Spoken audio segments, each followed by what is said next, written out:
I'm Bill, and this is Nina, and we are at the Harry Tammen House, an historic house in Denver, Colorado. Historic Tammen House located over by Cheeseman Park on Humboldt Street. This project is very unique as it was Harry Tammen, who was a journalist of very notorious, nefarious dealer and promoter in his own interests. He had been a bartender in Chicago and in Denver, and he became very successful with this wonderful mix of the newspaper, the circus, his curio company. And anyhow, he wanted to build a grand house, you know, to celebrate his success. The house is considered a classic revival house, but very eclectic. I mean, the house has all these fabulous features that all these old great houses had, you know, including, you know, glazed brick, including terracotta, limestone. They didn't spare much in the way of details in terms of the construction and the market. Agnes Tammen wanted additional guest space after her husband passed away, and they decided to build a guest room over the porte cochere, the existing porte cochere, and they had to build a connector passageway from the existing house to the room above the porte cochere. And they did this incredibly beautiful chased copper covering. Two presidents have spoken from the grand staircase inside the house, Howard Taft and Teddy Roosevelt Jr. It's a beautiful staircase, and you can kind of picture the president standing over a small crowd in the living room of this beautiful home. We have a room here that was designed as a telephone room that had a direct line to the White House. And also Buffalo Bill Cody was often a guest here, Harry Houdini. Jack Dempsey visited here and actually gave Harry Tammen his beloved Doberman Pinscher Mox. What's kind of interesting from my point of view is when I was a little kid, this house was owned by some jazz icons in Denver in the 60s. They were good friends of my parents, and as a child I played here. You know, we're very pleased, and we're both, Nina and I, interested in preservation. And this house is designated an historic landmark, so we feel very fortunate to have the stewardship of the Tammen House now. And we're trying to keep the old grand lady in her original state, so we're embarking on this huge restoration renovation project on the outside of the building. It needed a lot of lifting because it had over 110 years or 105 years started to sink. Slide out. The rest will slide out because we actually have a gap. Good. This corner was just crushed down. Yeah. To where it actually broke to pieces. Very serious work needed to be done there. We noticed that the exterior, the terracotta and the brick, the chinking was deteriorating. Yeah. The terracotta, the finish was spalling off the terracotta. There were sags in the belly under the porch, and we noticed that the big balustrade, the balcony that runs all across the front facade of the house was sort of starting to bow, and we thought, oh my gosh. And we were overwhelmed thinking, is there anybody in the world that can do this? Yeah. And if so, who is it going to be?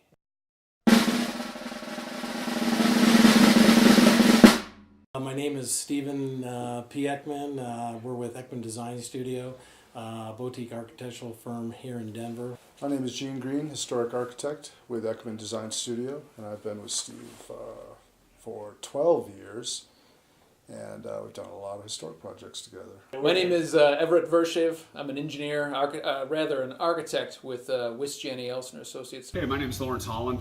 I'm with Summit Sealants and Restoration Services, specializing in historic restoration and spirit preservation. I'm a project manager. Summit Sealants' involvement and scope of work on the project is restoring the complete exterior of the building. Most of the units there are terracotta units, which is a fired glazed tile type of material. Looks like a dinner plate. These are all pieces from the upper deck. Everything's been numbered. And so all this stuff has been numbered like an archaeological dig site, you know.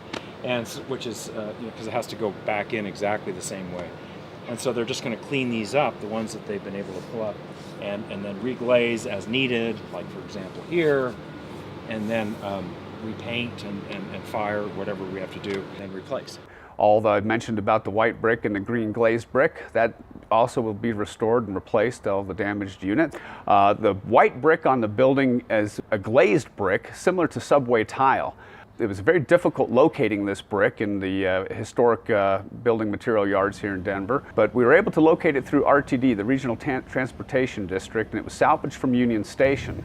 The brick is from 1914, so it's historically accurate. So replacing these units on the building itself has been excellent color match and texture match, and the homeowners and the Historic Society are thrilled about that type of match. There's also a historic glazed green brick on the project that we were able to locate also.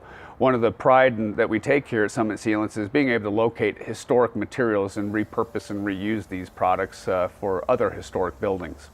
Unfortunately, the mild iron that was used back in 1906 has reached the end of its service life in forms of corrosion. So the corrosion has grown so much that the steel has lost more than 60 to 70, 80% of its section, and so that will have to be replaced. There's also been drops in elevations in certain areas on this large patio that we're restoring, and that is due from a center support column that was actually removed in the process of building that patio room. Engineering is working feverishly to get a replacement plan and specifications in place so we can get that back into its original place.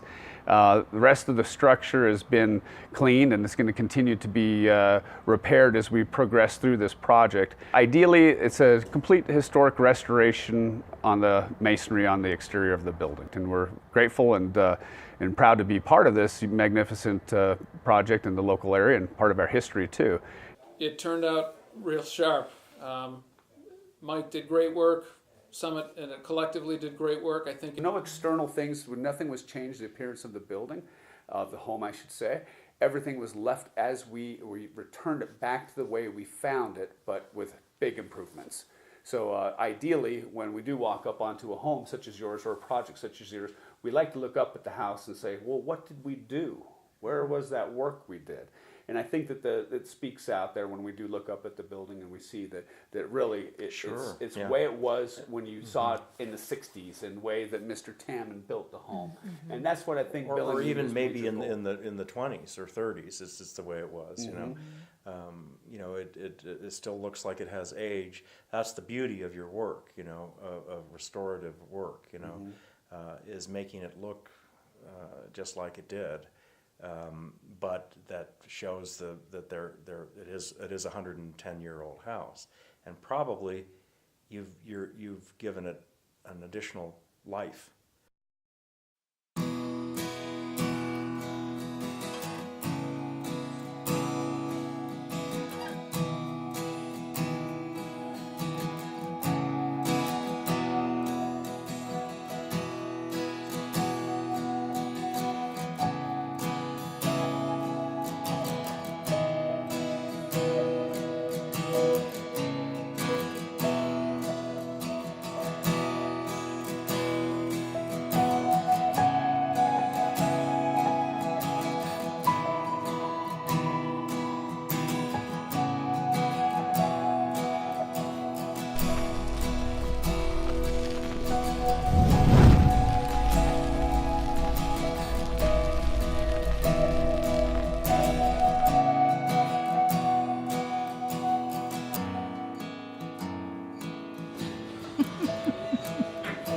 Now do the back. That's excellent. Let's see yours.